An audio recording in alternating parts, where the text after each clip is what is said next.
से निश्चय और व्यवहार को समझा रहे हैं।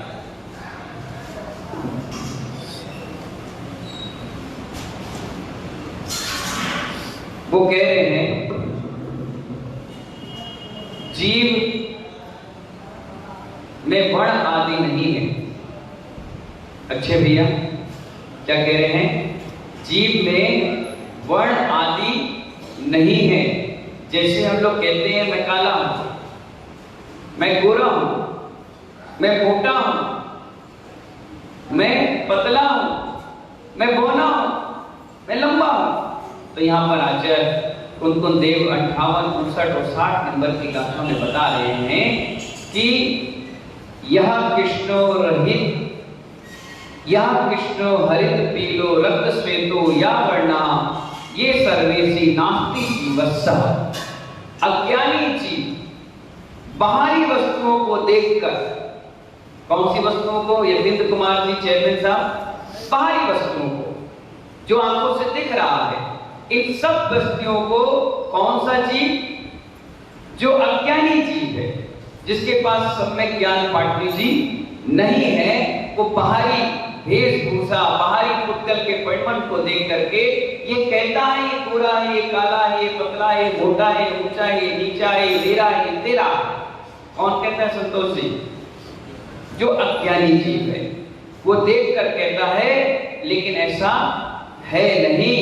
परंतु आत्मा ना तो गोरी है और ना काली है, ना आत्मा मोटी है ना पतली है, ना आत्मा तुम्हारी है ना हमारी है, आत्मा तो आत्मा। इसी गाथा में आचार्य श्री कह रहे हैं कि वो चैतन्य में है, ज्ञान में है, उस आत्मा को भूल जाता है वो व्यक्ति, वो बहिरात्मा होता है। हड्डी चमड़े के ढांचे को हम क्या कहते हैं? ये मैं हूं। क्या कहते हैं सुदेव जी? ये मैं हूं। और उस मैं के चक्कर में सारा राग और देश करते हैं, सिर्फ उस मैं के चक्कर में, जो कि नष्ट होने वाला है, साथ में जाने वाला नहीं है। आचार्य व्यवहार के माध्यम से आत्मा को बड़े ही मनोवैज्ञानिक ढंग से यहां बता रहे हैं कि एक स्थान पर मंदिर में पुताई का काम हो रहा था। संजय कालर जी क्या हो रहा था? इस मंदिर में भी होने वाला है। पुताई का काम हो रहा था तो लोगों ने गेरुआ रंग लाया और दे दिया, इसको पोत दो। लोगों ने उसको पोतना अजय भैया चालू कर दिया। ठेके वाले को ठेका दे दिया, रंग पोतना चालू हो गया। और जब पुत पुता करके शाम के जो मिस्त्री था, जो लेबर थी, उसने पोता, और जब वो जाने लगा तो उसका डब्बा एक पत्थर पर गिर गया। थोड़ा सा पेंट का कलर था, उस पत्थर पर गिर गया। तभी वहां से एक व्यक्ति निकला, उसने देखा गेरुआ रंग है। क्या रंग है? गेरुआ रंग है। उसने उसमें क्या किया? पत्ती, फूल, जल चढ़ाना प्रारंभ कर दिया। क्या करने लगा? फूल पत्ती गेरुआ रंग के ऊपर चढ़ाने लग गया और जाने लगा। उसका देखा देखी सब लोग प्रारंभ कर दिए, वहां ढेर लगना चालू हो गया। एक बहुत अच्छा ज्ञानी व्यक्ति था, उसने देखा पत्थर रखा है, फूल चढ़ा है, पत्ती चढ़ा रहे हैं, अगरबत्ती लगी है, दीपक व्यक्ति जला रहा है, तो इसको सही स्थान पर रख दो। कहां पर रख दो? और उसने एक पेड़ के पास जाकर पत्थर को रख दिया। लोग पेड़ को में पानी डालने लग गए, धागा बांधने लग गए, उसी को पूजने लग गए। क्या हुआ? 2, 4, 5 साल में वहां एक मंदिर सा बन गया। अब देखिए क्लाइमेक्स इस पिक्चर का। इतना सब कुछ आपको समझ में आ गया कि पत्थर कैसा था, कहां था, कैसे पहुंच गया, ये सारा सिस्टम आपने समझ लिया। ये व्यवहार ज्ञान है, एक बार इसको समझ लेना बस। इसको अगर आपने समझ लिया, इस तत्व ज्ञान को आपने समझ लिया, तो कोई जीवन में दुखी नहीं रहेगा। जिसके हाथ में सम्यक ज्ञान का दीपक है, उसे जीवन में कभी ठोकर लग ही नहीं सकती। उसका गाड़ी बिल्कुल आगे बढ़ जाएगी, बाकी सब पिछड़ जाएगी। अब पेड़ एक दिन मुस्कुरा रहा। नीरज भैया, कौन मुस्कुरा रहा? पेड़ मुस्कुरा रहा। इधर पत्थर मुस्कुरा रहा, देखो मेरे कारण इस पेड़ की वैल्यू बढ़ गई। किसकी वैल्यू बढ़ गई? संभव भाई किसकी बढ़ी? पेड़ की बढ़ी। पेड़ मुस्कुरा रहा है, देखो कहां कोने में पड़ा था, मेरे कारण तेरी वैल्यू बन गई। अब दोनों एक दूसरे पर कमेंट्स करते हैं। आपके मंदिर में भी ऐसे ही होता है, हर मंदिर में ऐसे ही होता है, हर समिति कमेटी और मंडलों में यही होता है कि मैं बड़ा, मैं ज्येष्ठ, मैं श्रेष्ठ, सब यही धरा रह जाए, ना कोई ज्येष्ठ है न श्रेष्ठ है। यहां पर व्यक्ति पैरों से बराबर है। किसी व्यक्ति को खड़े करो तो सबके पैर एक जैसे होंगे, और सिद्धों में सब लोग शीश है ना, ये हमारा शीश इससे बराबर है। वहां पैर 500 धनुष का भी नीचे ऊपर हो सकता है, लेकिन सबके शीश एक जैसे हैं। जो यहां से गया वो वहां बराबर हो गया। तो महानुभाव, पेड़ हंसना पत्थर पर, ए पत्थर ज्यादा हंस मत, तेरी वैल्यू बेटा मेरे कारण है। तुझे वहां पड़ा था कचड़े में, उठा करके यहां रख दिया, और इस कारण से तेरी पूजता बढ़ गई मेरे कारण। इस आंगन में आने के बाद लोग तुझे प्रणाम करना सीखे। पत्थर कहते जब बोले मैं वहां था तो तुझे कोई पानी डालता था, मैं वहां था तो कोई तुझे रस्सी बांधता था, मैं वहां था तो कोई तुझे नमस्कार नहीं करता था। जब से मैं यहां आया हूं तब से इस पेड़ में लोग पानी डालने लग गए, तुझे खुश करने लग गए, तेरे हाथ जोड़ने लग गए, तेरा केयर करने लग गए, इसलिए मैं बड़ा हूं। और दोनों में बातें बातें चलती रही। तभी राहुल भाई एक बैलगाड़ी वाला निकला। कौन निकला? अब सुनिए बड़े ध्यान से, ये जीवन की सत्य है। निकला, उसका चक्का टूट गया। चक्का जैसे ही टूटा, उसने इधर उधर देखा कि क्या जुगाड़ किया जाए, और उसने उस पेड़ के ऊपर जो पत्थर वहां किनारे रखा था उस पर नजर गई। उसने आंख देखा ना था, उस पत्थर को उठाया और अपनी बैलगाड़ी के नीचे लगा दिया। और जैसे ही लगा दिया महानुभाव, पेड़ से जुदा पत्थर हो गया और पत्थर से जुदा पेड़ हो गया।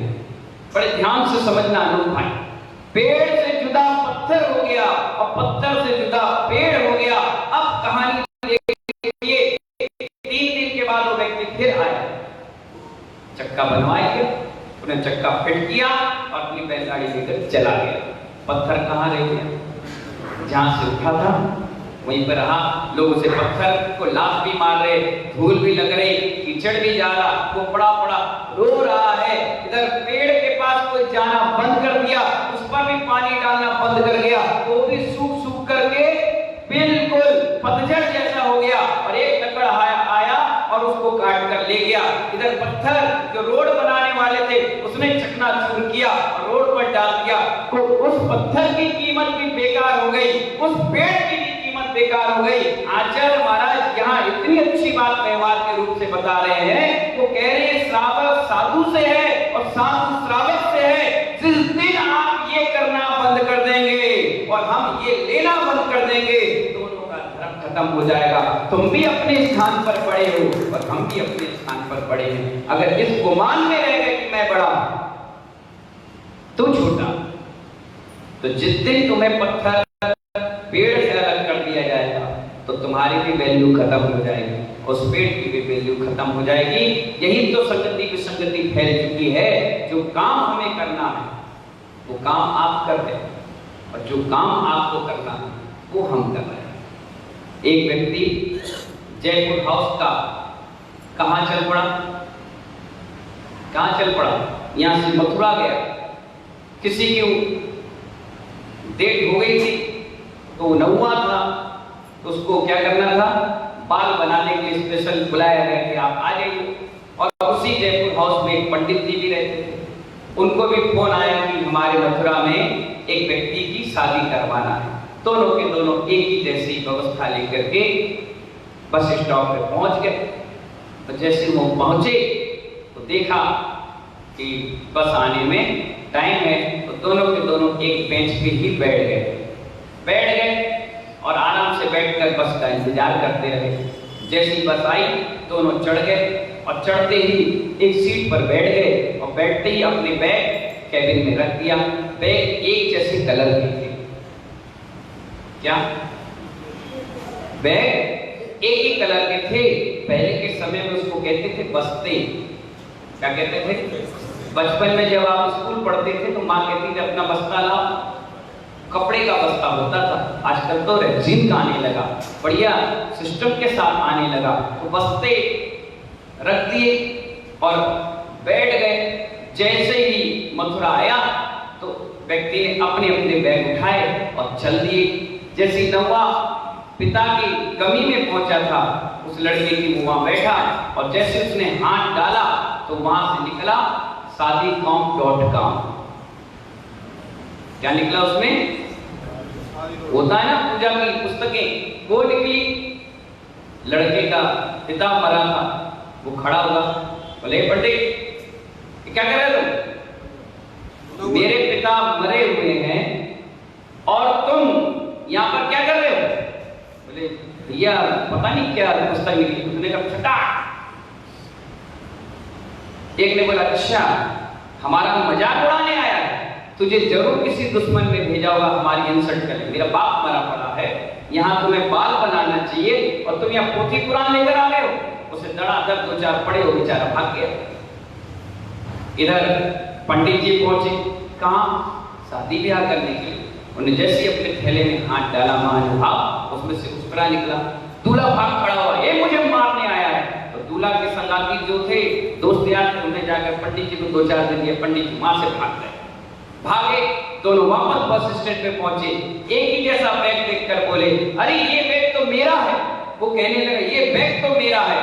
बोले अरे ये तुम कौन हो? बोले मैं नौवा हूँ। बोले अरे गलती से ये बैग मेरे पास आ गया। बोले आप कौन हो? मैं ब्याह कराने वाला पंडित हूँ, ये बैग गलती से मेरे आ गया। जहां बस्ते बदल गए वहां से रस्ते बदल गए, जहां से बस्ते बदल गए वहां से रस्ते बदल गए। और यही तो आज के समय इस पंचम काल में है।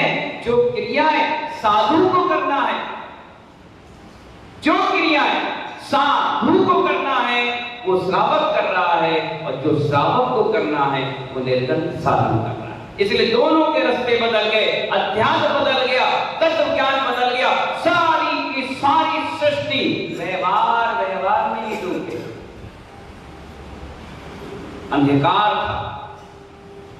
मां ने बच्चों को कहा कि जाओ इस मोहल्ले से जाकर उस मोहल्ले में जाकर ये सामान ले आओ। बच्चा अंधकार में डर रहा था, भयभीत हो रहा था कि मैं इस गंतव्य से उस गंतव्य तक कैसे पहुंचूंगा। तब ये व्यक्ति ने उसके हाथ में टार्च चलाकर दे दी। उस टार्च से इतनी हिम्मत आ गई कि वो अपने रास्ते तक पहुंच गया और रास्ते से वापस आ गया। महानुभाव आचार्य कुंद 58, 59, 60 नंबर की गाथा में यही बता रहे हैं कि हम निश्चय को नहीं पकड़ पा रहे। निश्चय यानी सम्यक ज्ञान, वो सम्यक ज्ञान वो टार्च है जो अंधेरे में हमें बहुत बड़ी हिम्मत का काम है। अगर इस मंदिर में साधु ना हो और भगवान ना हो तो क्या बचा आपके पास? एक जिनवाणी बची जो आपको मरते दम तक साथ देती। कोरोना का काल चल रहा था, मंदिर के फाटक बंद थे, साधुओं के कमरे बंद थे, बाहर रोड पे कोई जा नहीं सकता था, तुम किससे बोल नहीं सकते, तुम किसी से मिल नहीं सकते। अब क्या कर रहे थे? कोरोना के समय में मुंह में ऑक्सीजन लगा है, दवाई इंजेक्शन के जरिए तुम्हारी जिंदगी की सांसें सेक चल रही है। तो जितना तुमने पढ़ा लिखा था, सुना था, ज्ञान अर्जन कर रखा था, वहां पर सब तुमने उपयोग किया। ना वो मंदिर थे, ना वह साधु थे, ना कोई था। तो आपको जो जो चीजें याद आई, जो जो स्मरण में बनी, आपने सब उसका प्रयोग किया। किसी के पास मोबाइल था, उसने उसी में प्रवचन सुना। किसी के पास कुछ पुस्तकें थी, वो उसी को पढ़ने लगा, अपना उपयोग चेंज करने लगा। और ये महामारी निकल गई और बच करके आ गया। और कहने लगा महाराज श्री अगर मुझे किसी ने बचाया है तो मां जिनवाणी के 2 शब्दों ने बचाया, मेरे जीवन की नैया को पार कर दिया।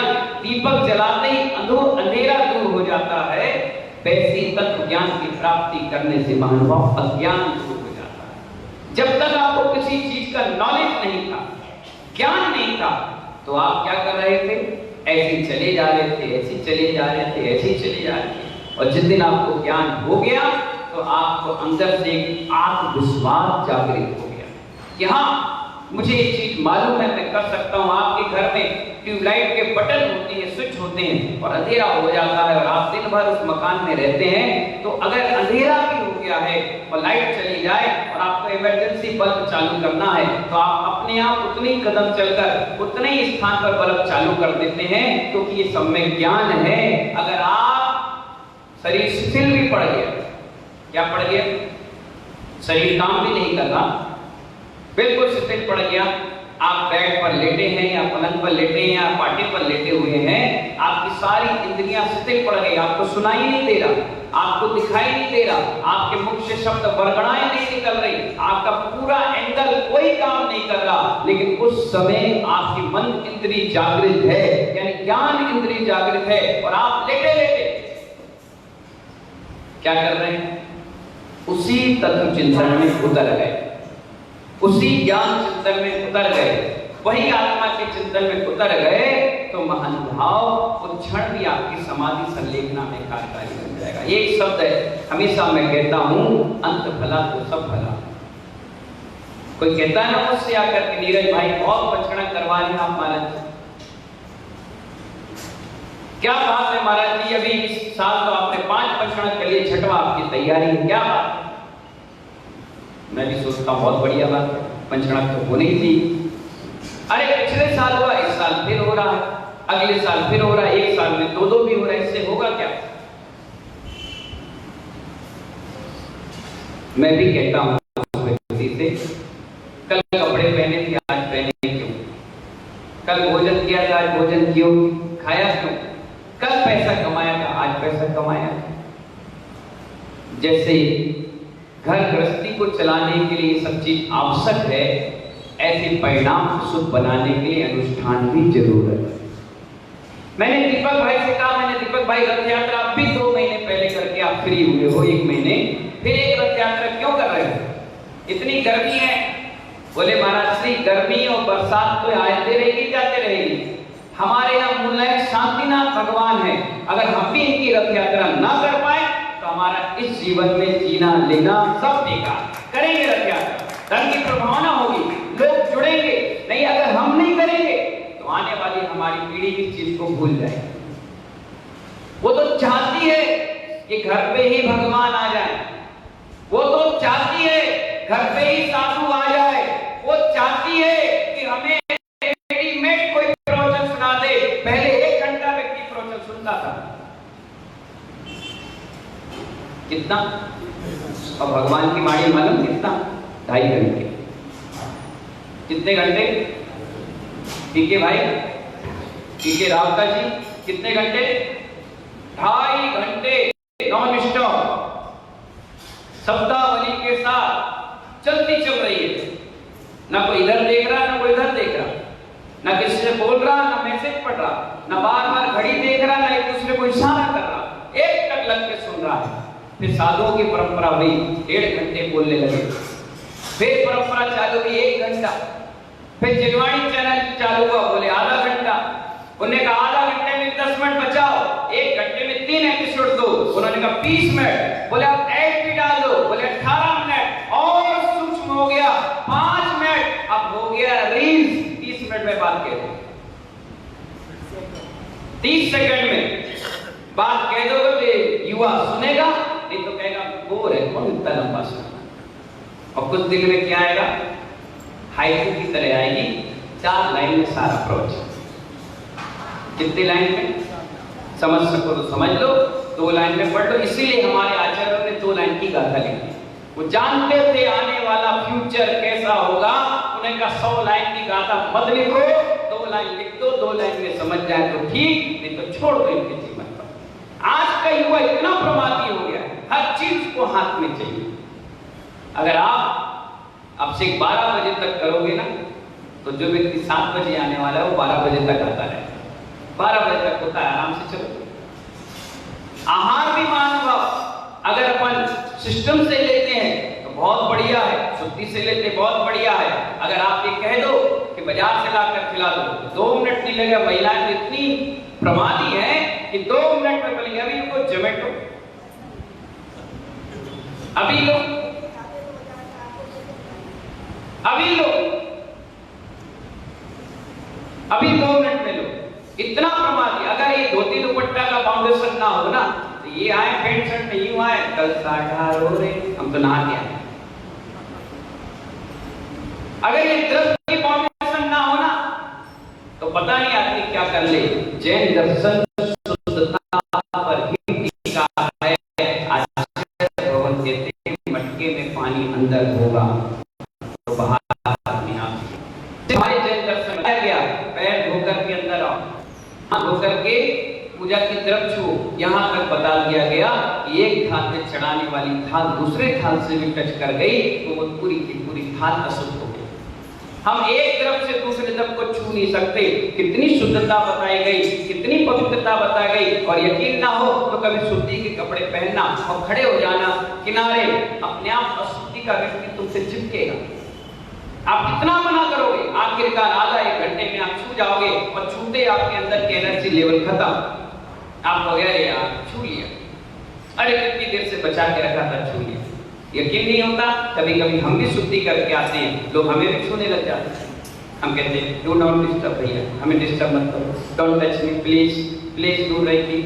तो लोग क्या करते हैं, हमें भी छूने लग जाते हैं। आप देख लीजिए, अजमा कर देखना, कभी शुद्धि के कपड़े पहन के बाहर खड़े हो जाओ, आपके पास गाय आएगी, आपके पास कुत्ता आएगा, आपके पास साइकिल वाला आएगा, वही आएगा जहां पर आपने शुद्धि के कपड़े पहने हैं। जो अशुद्ध कपड़े पहनकर खड़ा, उसके पास कुछ भी डिस्टर्ब नहीं करेगा। तो आचार्य भगवान यहाँ बता रहे हैं, जिसे तत्व ज्ञान हो जाएगा, जो तत्व मनीषी बन जाएगा, तो छोटी मोटी उलझनों में तो उलझेगा ही नहीं, वो बिल्कुल इससे दूर रहेगा।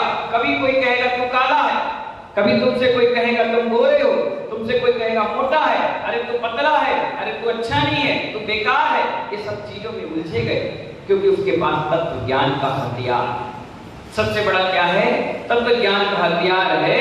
वो चेतना लक्षणों जीवा इस प्रकार के सूत्रों को याद करेगा, इसलिए अपनी आत्मा के अनुभव में नित्य प्रतिदिन रत रहेगा। उसे मतलब नहीं होता किसी से। आप देखिए कई लोग ऐसे भी होंगे इस मंदिर प्रांगण में जो आते हैं, अपनी द्रव चढ़ाए, भगवान का गुणानुवाद किए, आरती पूजा पाठ करी और चुपचाप चले जाते। हम उसे बेवकूफ समझते हैं। क्या समझते हैं? अरे एक ऐसा आदमी है, चुपचाप आता है और चुपचाप चला जाता है, कभी किसी से कुछ बोलते नहीं है, कभी किसी को टोकते नहीं है, कभी किसी से उलझते नहीं है। और जब तक हम 2-4 हल्ला ना करें, ऐसे ऐसे हम क्या, कुछ लोग देखना उनकी आदत होती है बेमतलब के काम करना। अगर अच्छी वाली द्रव रखिए तो उसे में कलश उठा देंगे, आज कम क्यों भरा, आज तुमने स्वस्तिक थोड़ा टेढ़ा क्यों कर दिया, आज तुमने चम्मच ऐसी क्यों रखी, आज तुमने दीपक से ढंग से घी नहीं डाला, अरे यार तुमने आज टेबल ही नहीं साफ करी।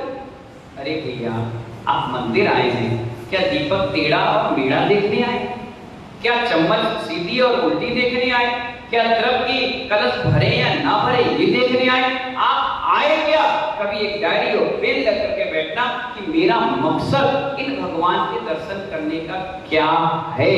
अगर निकल जाए तो मेरे से आकर के बात करना कि हाँ महाराज श्री हम बहुत बड़ी गलत फहमी में थे, हम उलझनों में आधे घंटे का समय लेकर आए। कितने घंटे का राकेश?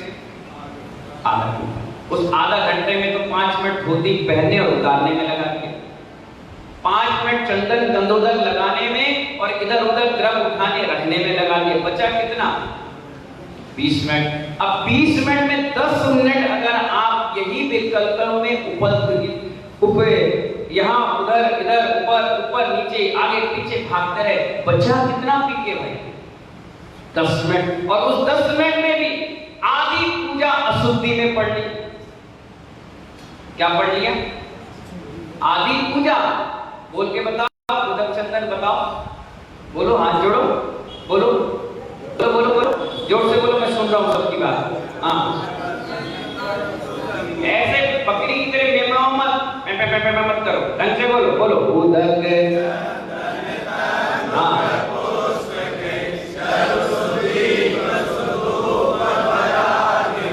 और जोर से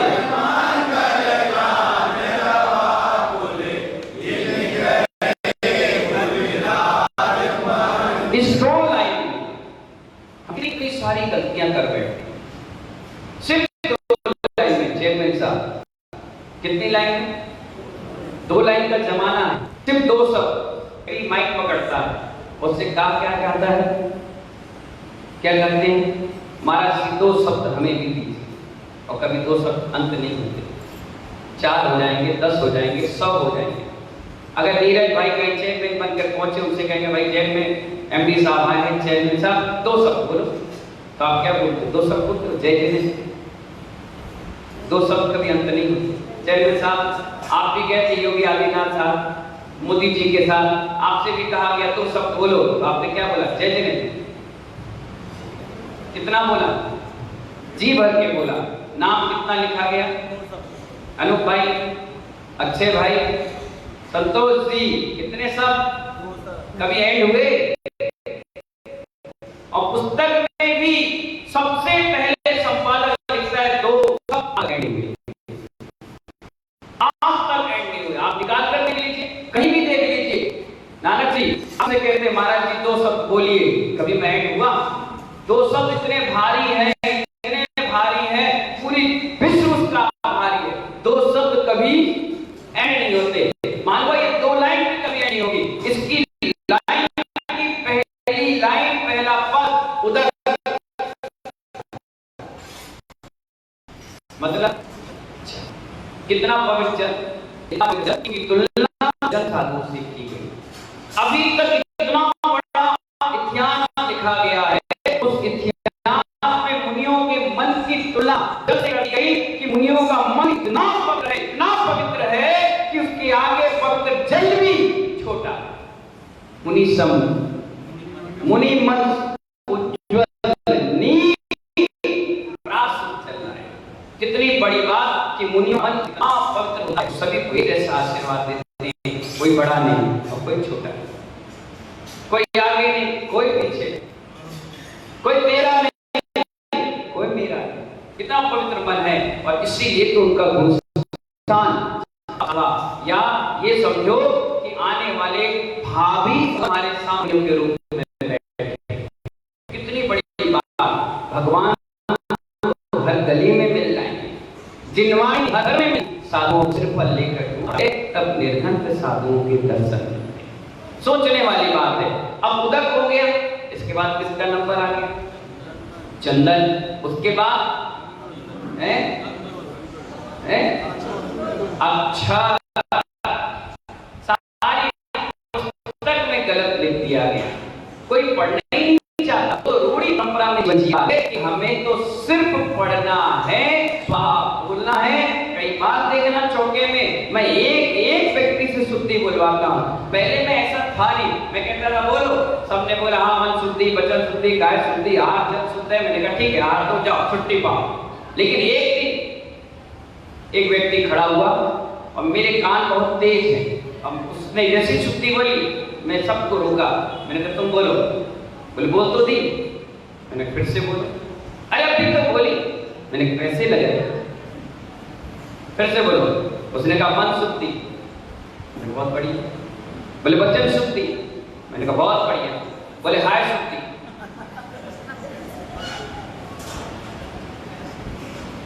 मैंने क्या बोले? बोल तो दिया। फिर से बोल। बोले नहीं अब नहीं बोलेंगे। बोले हम भी आज नहीं लेंगे। नहीं लेना पड़ेगा, शुद्धि बोलना पड़ेगा। बोलो। बोले मन शुद्धि, वचन शुद्धि, हाय शुद्धि। मैंने क्या बोले? अरे बोल तो दिया, मजाक मत उड़ाओ हमारा। मैंने कहा बोलो फिर से। बोले हाय शुद्धि। मैंने कहा हाय क्या होता है? बोले हमारी जीभ नहीं लौटती। मैंने कहा अच्छा जी। अब आज से वेतन सागर सबसे अलग अलग शुद्धि बोलवाएगा। और इसीलिए देखिए चौके पे एक एक शुद्धि बोलो। कई लोग देखना जैसे ही मन शुद्धि बोले, उन्हें बोला शुद्धि बोल रहे हैं, वो जब तक पहुंचती है वचन हो चुकी होती है। क्या हो गई? वचन हो चुकी है बेनाड़ा जी। अब वो क्या बोलती है? काय शुद्धि, आर्जन। अब मन कहाँ गया? वचन कहाँ गया? कुछ ऐसी भी है जो लास्ट में ही पहुंचती है दौड़कर, आधी रोटी हाथ में रखी, आधी रोटी प्लेट में रखी और दौड़कर पहुंची। बोले आर्जन शुद्ध, लेना लो नहीं तो जाओ। कुछ ऐसी भी है जो शुरू से बोल रही मन शुद्धि, वचन शुद्धि, काय शुद्धि। इसलिए जब ये डिस्टर्ब होता है, इसलिए अपने का एक एक बोलो, स्पष्ट बोलो, शुद्ध बोलो, तब पता चलेगा कि हाँ आप बोल भी रहे हो कि सिर्फ मुंह हिला रहे हो।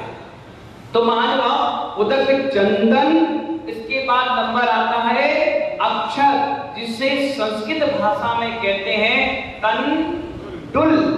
क्या कहते हैं? तंडुल। अगर तंदुल बोल दिए तो गड़बड़ हो जाएगी बहुत बड़ी। सुशील जी, क्या हो जाएगी? बहुत बड़ी गड़बड़। मालूम है तंडुल और तंदुल दोनों में जमीन आसमान का फर्क है।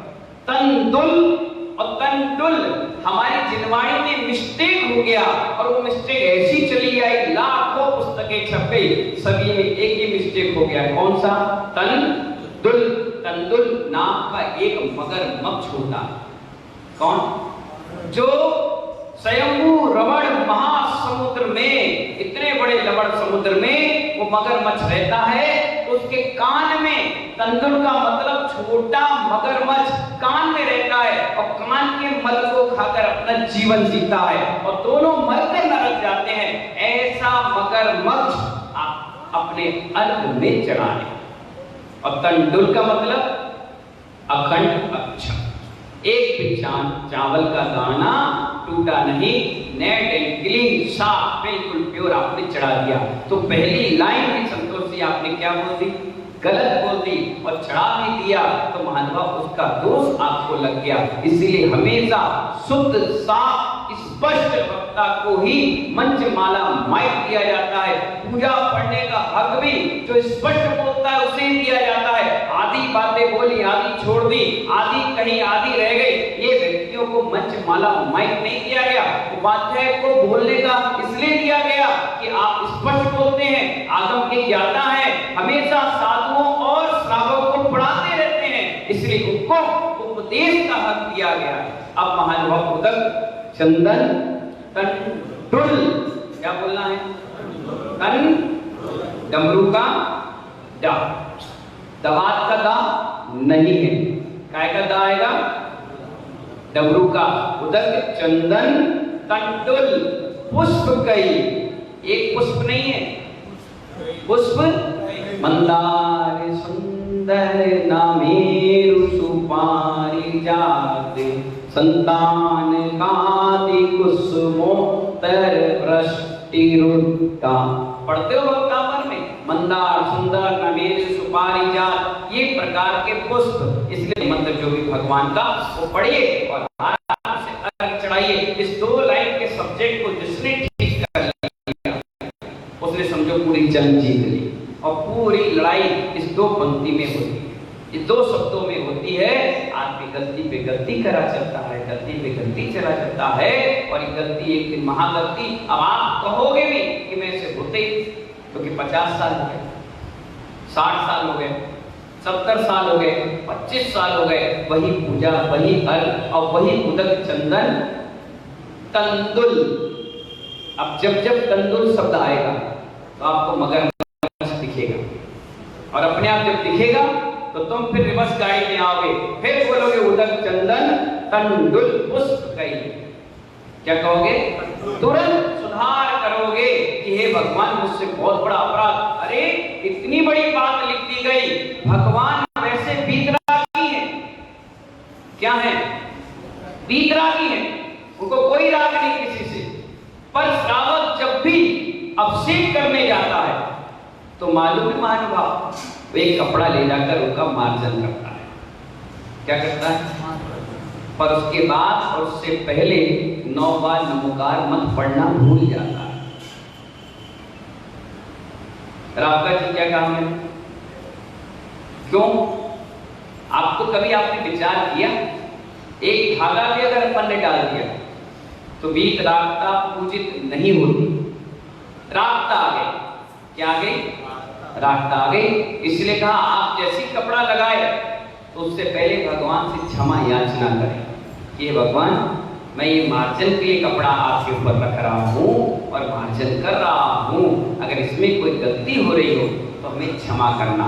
9 बार नमोकार मत पढ़िए और जब 9 बार नमोकार मत हो जाए फिर आप बढ़िया प्यारे से इत्मीनान से सुंदर तरीके से भगवान का परिमार्जन करें, और करने के बाद जब आप कपड़ा अलग कर दें तो फिर दोबारा क्षमा मांगे कि हे भगवान, आपकी बीत रास्ता में कोई भी मेरे से गलती हो गई हो तो हमें क्षमा करें। मेरा उद्देश्य इस प्रतिमा का मार्जन करना था, इस पर उपसर्ग करना नहीं था। और क्षमा मांगे, 9 बार नमस्कार मंत्र पढ़े और चले जाए। हम देखते हैं आदमी आता है शेर पे सवा से और सीधा घुसा चला आता, उसे कोई मतलब नहीं, उसे कोई उस चीजों से कोई करना नहीं, उसको तो रगड़ना है, रगड़ना है, अपने सिर को भगवान के चरणों में लगाना है और कपड़ा को फेंकना है और सीधे चले जाना है। उसे पता ही नहीं, अकल ही नहीं लगा रहा। अरे भैया, इतनी बड़ी बात कह दी अकलंक और निकलंक देव के लिए कि उन्होंने कहा इस मूर्ति को नाप कर चले जाओ। उन्होंने कहा ये बीत रात की परमाणु की मूर्ति है, मैं कैसे नाप जाऊं? उन्हें एक कपड़े का धागा तोड़ा और डाल दिया और नाप कर चले गए। भाई ने कहा अरे तुमने भगवान का बहुत बड़े अनादर कर दिया।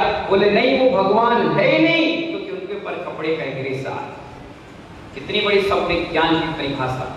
इसलिए महानुभाव, आचार्य भगवान यहाँ पर बता रहे हैं कि कभी हमें दुखी नहीं होना चाहिए, ज्यादा सुखी में भूलना नहीं चाहिए, अध्यात्मवादी रह करके अपने जीवन को जीना चाहिए, खुश रहना चाहिए, आनंदित रहना चाहिए। जहां भी रहो, जैसे भी स्थिति में रहो, खुश रहने की परंपरा को कायम रखना चाहिए। जैसे हम और हमारे निर्गत साधु रहते हैं, उन्हें कोई दिक्कत और परेशानी नहीं आती। तुम आहार दो तो भी महाराज नहीं होते, कभी किसी को डांटते तो नहीं, कल रोटी कम मिली तो गुस्सा तो नहीं हुए, कल तुम्हें वो मीठा नहीं मिला तो कोई दिक्कत तो नहीं, कोई परेशानी तो नहीं, क्या बात है। तो ऐसे निर्गम साधु, उन्हें मीठा नहीं मिला तो भी ठीक, दूध मिल गया तो भी खुश, पानी मिल गया तो भी, और नहीं मिला तो भी मन में खिन्नता नहीं आई। अगर आपकी पत्नी 1 मिनट पानी देने में लेट हो जाए राजू भाई, तो क्या करते हो? पानी तो नहीं दे रही है।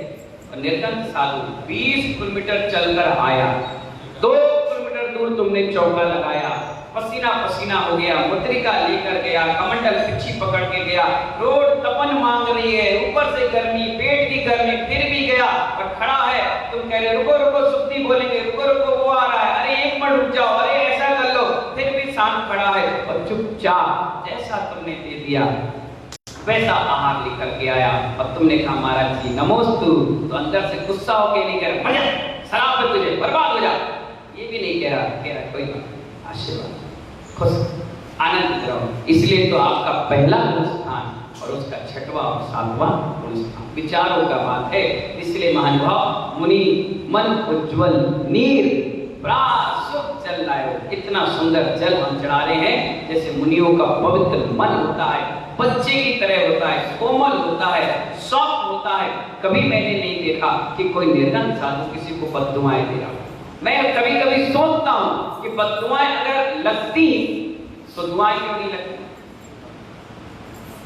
बद्दुआएं अगर लगती तो बद्दुआओं की जगह दुआएं क्यों नहीं लगती? व्यक्ति कहता है मर जा तू, तो क्या व्यक्ति मर जाएगा? और ठीक है, कोई व्यक्ति मर रहा हो और तुम कहो तू जी जा, तो क्या जी जाएगा?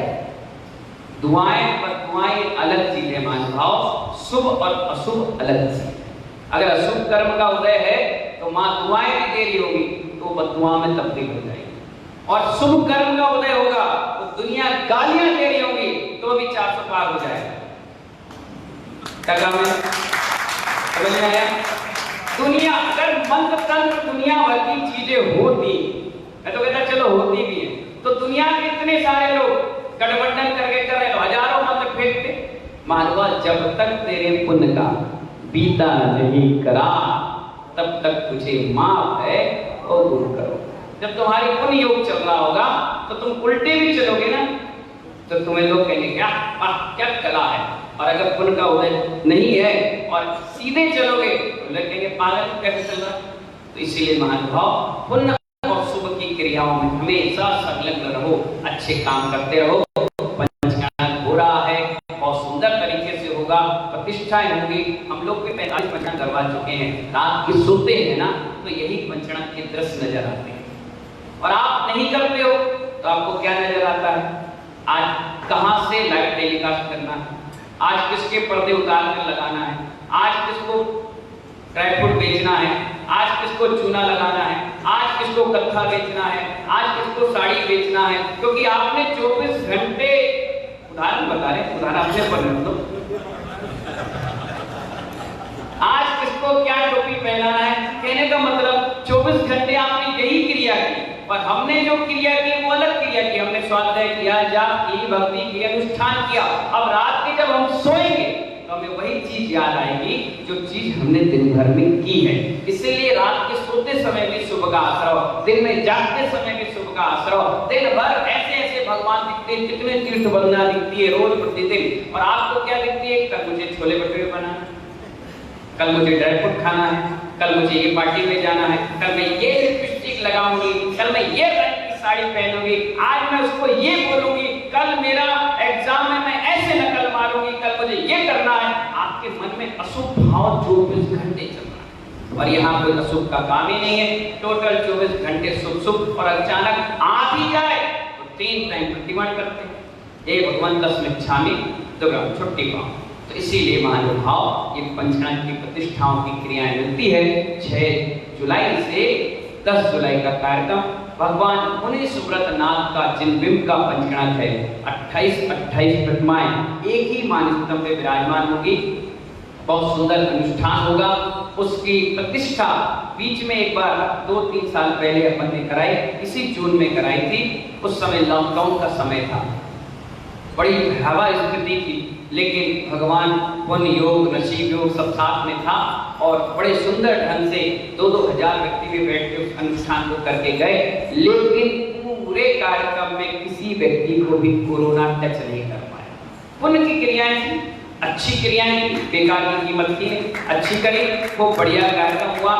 भगवान मुनि सुब्रतनाथ पूजा के स्थल पर बैठ गए, उनकी पूजा अर्चना प्रारंभ हो गई। मानस्तंभ का काम मैंने रोक दिया था, मैंने कहा अभी लॉकडाउन का माहौल है, आपने इतने सारे लोगों को इनवाइट करके आया, लॉकडाउन के चक्कर में कोई आ ही नहीं पाया, अब अपन इसको 2-3 साल बाद करेंगे। और अब मौका मिल गया, हम भी भोपाल डबरा चातुर्मास करके आ गए, आगरा के नजदीक आ गए। डेट भी बड़ी प्यारी निकल के आई, 6 तारीख से 10 तारीख, 6 तारीख शनिवार का दिन, मुनि सुब्रतनाथ का दिन, उसी दिन कार्यक्रम प्रारंभ होगा। हमारे चेयरमैन साहब को उस पंचगण समिति का अध्यक्ष नियुक्त किया गया, तालियां बजा दें। उस कार्यक्रम के मुख्य संयोजक अभी तक बनाए नहीं थे। आज अपन अच्छे मुहूर्त के शनिवार का दिन है और नवमी का दिन है। मैंने कहा आज आपकी पत्रिका का विमोचन करें, आज से आप रसीद काटना चालू करें। शनिवार के नवमी का दिन तो वैसे खाली रहता है, 14 का खाली होता है, 14 खाली होती है, अष्टमी खाली तिथि होती है, लेकिन नवमी के दिन अगर शनिवार पड़ जाए तो सर्वार्थ सिद्धि योग बैठ जाता है। आज का दिन बहुत अच्छा है, इसीलिए हमारे अनूप जी जो हमारे मंदिर के महामंत्री हैं, उनको इस पूरे पंचगण का मुख्य संयोजक घोषित किया गया है। एक बार तालियां बजा दें। मुख्य संयोजक यानी मुख्य होता है अध्यक्ष, संयोजक, इसकी ही बागडोर में सारा पंचगण चलता है। समाज में बहुत अच्छी उनकी व्यवस्था है और लोग उनको बहुत पसंद भी करते हैं। हमारे वजनदार व्यक्ति जिनकी बात में भी दम है और बैंक में जॉब है, हमारे अक्षय भैया जिनकी बहुत सारी रिश्तेदारियां, पप्पी भाई जो एमएलसी थे और कन्नौज से है, ऐसे हमारे अक्षय भैया उस कार्यक्रम के महामंत्री नियुक्त हुए हैं। हमारे संतोष जी जिन्होंने उस मंदिर के लिए पूरा जीवन समर्पित कर दिया, ऐसे संतोष जी संरक्षक मंडल में है। हमारे सुधीर जी विधि नायक पद्मा प्रदाता और द्रव्यदान दाता, पिछले कार्यक्रम के बहुत अच्छे लेखनकार, हिसाब किताब में नंबर 1 व्यक्ति, नीट एंड क्लीन है, जिन्हें हमने इस पंचगण का फाइनेंस मिनिस्टर बनाया है। क्या बनाया? कोष का अध्यक्ष हमारे श्रेयांश जी, सुशील जी उसके उपाध्यक्ष बने हैं। और हमारे संभव भाई जिनका प्रचार का काम बहुत जबरदस्त है, इसलिए उनको अपन ने प्रचार मंत्री की बागडोर दे रखी है। ये पूरी कमेटी आज आपके बीच में आई है, इसलिए आई कि आप सभी लोग बढ़ चढ़कर हिस्सा लें उस कार्यक्रम पे और पंचगण जैसे अनुष्ठान में जुड़े। पूरे भारत में उस डेट पर कोई भी पंचगण नहीं हो रहा, एकमात्र पंचगण घिरोर का हो रहा है। सब लोग आना, बढ़ चढ़कर हिस्सा लेना। कल बहुत सारे लोगों ने अपनी सहयोग राशि दिखाई, मुझे बहुत खुशी है। एक झटके में नाम आना प्रारंभ हो गए। कला कुछ अपन से छोटी समाज है, कम लोग हैं, लेकिन कितना उत्साह। मैं कमरे में बैठा रहा, लोग अपने आप आ रहे थे। बोले महाराज जी आपने मेरा नाम नहीं बोला, महाराज जी आपने मुझे याद नहीं किया। मैंने कहा अच्छा देखो बैठे ललित भैया, ये अपने आप नाम बोल गए। मैंने कहा वो आदमी है नहीं, बोले आप तो बोल दो सब हो जाएगा। और ऐसे नाम आना चालू है। 26 परिवारों के नाम वहां पर जुड़ गए। सबसे बड़ी सहयोग राशि वहां से पहुंची। ताजगंज, सदर बाजार, चारों तरफ से सेक्टर 4, 7 आपके मोती कटरा, जहां समाज ही नहीं, गिनती के घर, भगवानों की बस्ती जहां पर है, वहां से हमारे राकेश जी पर्दे वालों ने शुरुआत की। 12 लोगों ने वहां सहयोग राशियां लिखाई और तुरंत जमा होना भी प्रारंभ हो गई। आपके जयपुर हाउस कॉलोनी भी ये कमेटी यहाँ आई, आज पत्रिका लेकर के आई है। आज सबसे बड़ी बात, कोई भी शुरुआत मैं करता हूँ तो शांतिनाथ भगवान से शुरुआत करता हूँ। मैं कहता जहाँ शांति है वहीं सब कुछ है। और ऐसे चक्रवर्ती कामदेव तीर्थंकर के रूप में हमारे भगवान विराजमान। शनिवार का दिन मुनि सुब्रतनाथ के पंचकनाथ, दुनिया में आदिनाथ, शांतिनाथ और भी चंदा प्रभु, महावीर, पार्श्वनाथ, देवीनाथ के पंचकनाथ तो आपने देखे सुने सब कुछ होंगे, लेकिन मुनि सुब्रतनाथ भगवान के पंचकनाथ आपको नहीं सुनने मिले होंगे। लेकिन इस बार आपको पूरा का पूरा डिटेल उस मुनि सुब्रतनाथ के भगवान के जीवन काल के मिलेगी। कैसे बैराग हुआ, कौन उनकी धर्मपत्नी थी, कब उन्हें दीक्षा ली, कितने बच्चे थे, कितनी बड़ी आभा थी, कितना बड़ा उनका समोषण था, कहां से मोक्ष गए, कहां जन्म कल्याण हुआ, किस जगह गए, क्या सिस्टम था, सारा का सारा सिस्टम उसमें देखने सुनने को मिलेगा। मेरे जीवन की प्रतिज्ञा है कि मैं 24 तीर्थंकर के पंचकनाथ करूं। क्या करूं? मेरी प्रतिज्ञा है। 16 तीर्थंकरों के तो मैंने कर ली, ये 17वें तीर्थंकर है जिनके मैं कर रहा हूं। और अपने आप अभी अवधपुरी गया, पदम प्रभु छूटे थे, उनका मंदिर बनेगा तो पदम प्रभु चंदा होगा। अभी 2-3 भगवान छूट गए हैं, तो जहां मुझे लगेगा वो भगवान विराजमान करूंगा।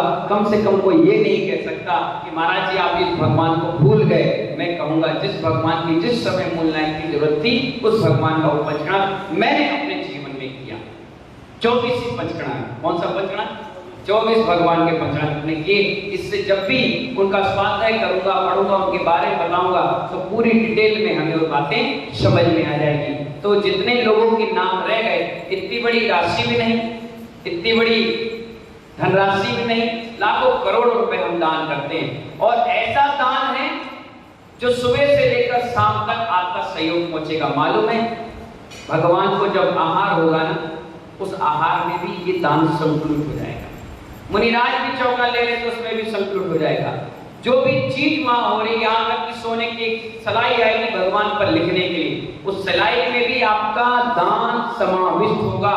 ध्वज भी लहराएगी, उसमें भी जो द्रव लगेगी वो भी आपकी उसमें जुड़ती चली जाएगी। जो जो क्रिया वहां, एक मंत्र भी व्यक्ति अगर मंच पर बैठकर बोलेगा स्वाहा, तो 17% आपके खाते में जुड़ गया, अपने आप जुड़ गया।